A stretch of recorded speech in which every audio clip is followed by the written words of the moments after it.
El miedo, una emoción tan primitiva como la vida misma. Desde las cavernas hasta las pantallas digitales, el ser humano ha sentido la necesidad de mirar de frente sus propios temores, de transformar la oscuridad interior en arte, en símbolo, en historia. Y el anime, con su poderosa capacidad visual y emocional, no ha sido la excepción. El día de hoy exploraremos un mundo fascinante y perturbador, el terror y el horror en el anime japonés.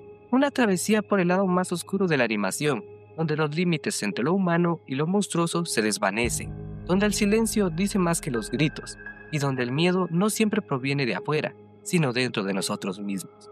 A lo largo de este viaje, conoceremos sus raíces culturales, sus tipos de horror, sus obras más representativas y la forma en la que el anime logra convertir el miedo en arte, filosofía y emoción. Prepárate para adentrarte en los episodios y los pasillos más sombríos del alma japonesa. Bienvenido al mundo del terror y el horror en el anime.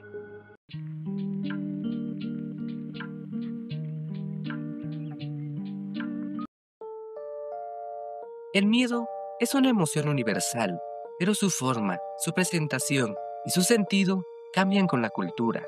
En Japón, el terror no solo es una experiencia visual, es un espejo espiritual.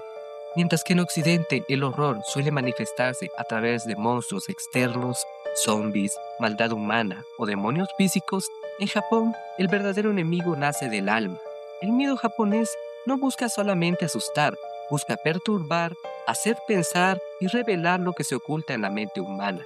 Por eso, en el anime, los espíritus, las maldiciones y las sombras son metáforas de la culpa, la represión o la soledad. El terror se convierte en una reflexión sobre la identidad, la fragilidad de la mente y los límites entre la razón y la locura. Un ejemplo claro lo encontramos en Perfect Blue de Satoshi Kon, la historia de una joven idol que pierde el control de su propia imagen, confundiendo la realidad con la ilusión.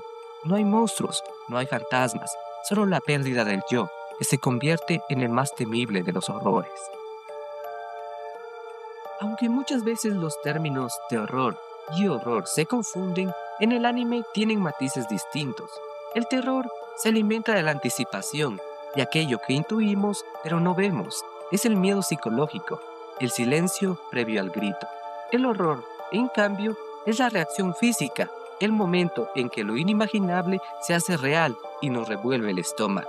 Another, por ejemplo, construye un ambiente de terror con su atmósfera opresiva y su sensación constante de fatalidad, mientras que Hellsing Ultimate o Elfen Light pertenecen al horror puro, mostrando sin reservas la sangre, la locura y la violencia.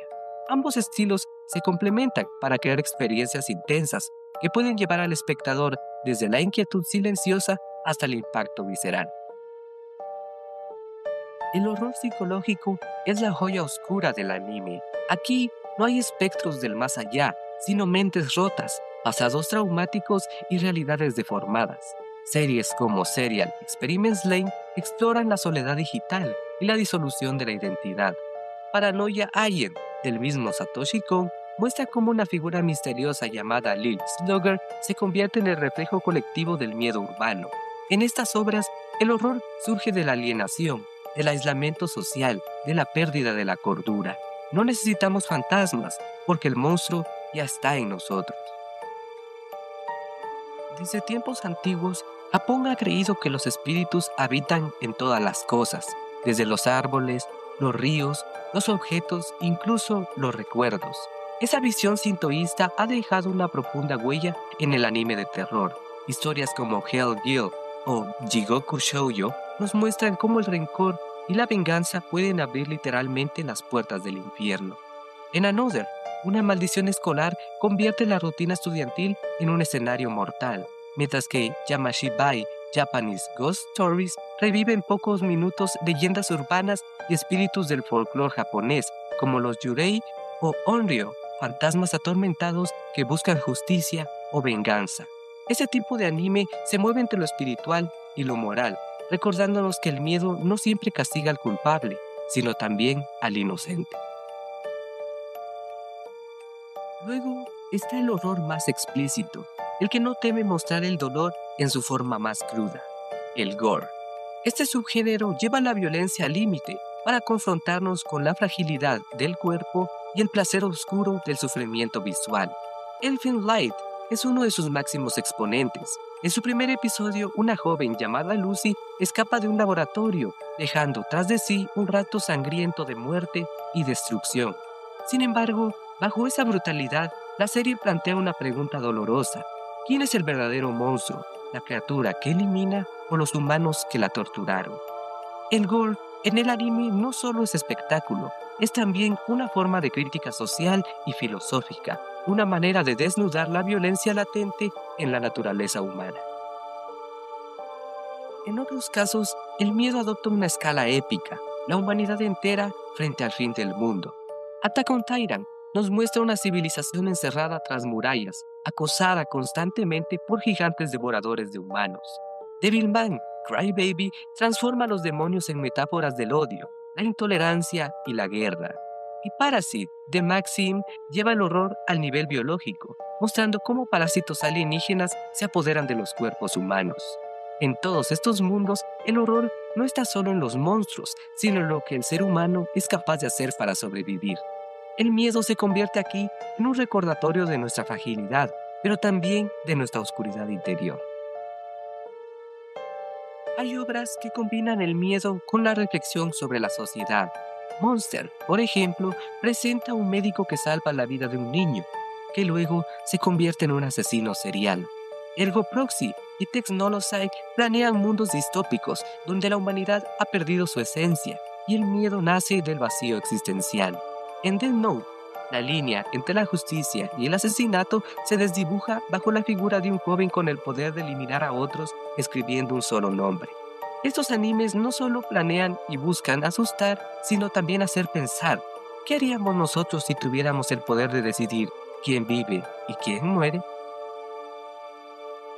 El terror japonés tiene raíces milenarias. Proviene del sintoísmo, donde todo objeto tiene un espíritu, del budismo, que enseña sobre la reencarnación y el sufrimiento, y del folclore, lleno de fantasmas, demonios y maldición. Los yurei, espíritus que no encontraron paz. Los onryo, mujeres vengativas de rostro pálido y cabello largo. O los yokai, criaturas que oscilan entre el bien y el mal. Pueblan los relatos tradicionales y ahora también el anime. Pero, más allá de las leyendas, el miedo japonés también refleja las heridas históricas del país, la guerra, los desastres naturales, la presión social y el aislamiento urbano. Por eso, el terror en el anime no solo asusta, también purifica. Es una catarsis cultural que permite mirar de frente los temores colectivos y darles forma artística. Cada década del anime ha dejado una huella en el género del terror. En los años 90, Perfect Blue revolucionó el género con su análisis sobre la identidad y la fama. A comienzos de los años 2000, Elfen Light llevó el gore a un nuevo nivel emocional. En 2010, Another y Shiki reinventaron el terror sobrenatural con un enfoque más humano. Y en tiempos recientes, Devilman Crybaby y Chainsaw Man han unido el horror con la crítica social, mostrando un mundo donde el mal no se distingue tan fácilmente del bien. Cada una de estas obras nos recuerda que el anime, aún en su forma más violenta o grotesca, sigue siendo poesía visual, una poesía escrita con sombras, sangre y silencio.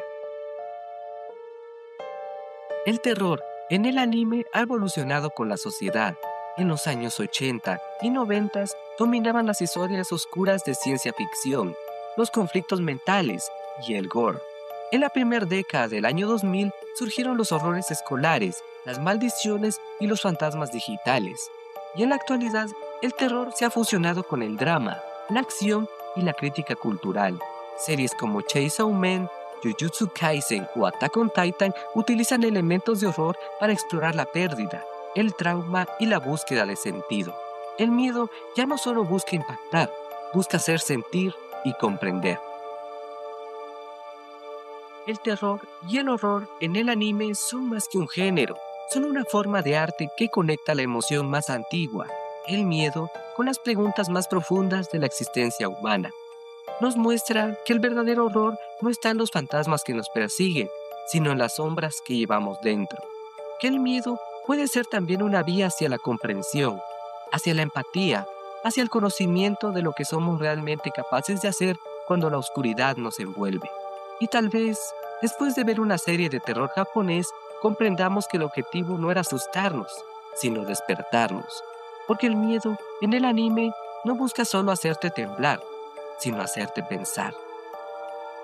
Y así, entre sombras, gritos y silencios, concluye nuestro recorrido por el mundo del terror y el horror en el anime. Un mundo donde lo macabro se vuelve hermoso, donde el alma se refleja en la oscuridad y donde el miedo es una forma bella de arte.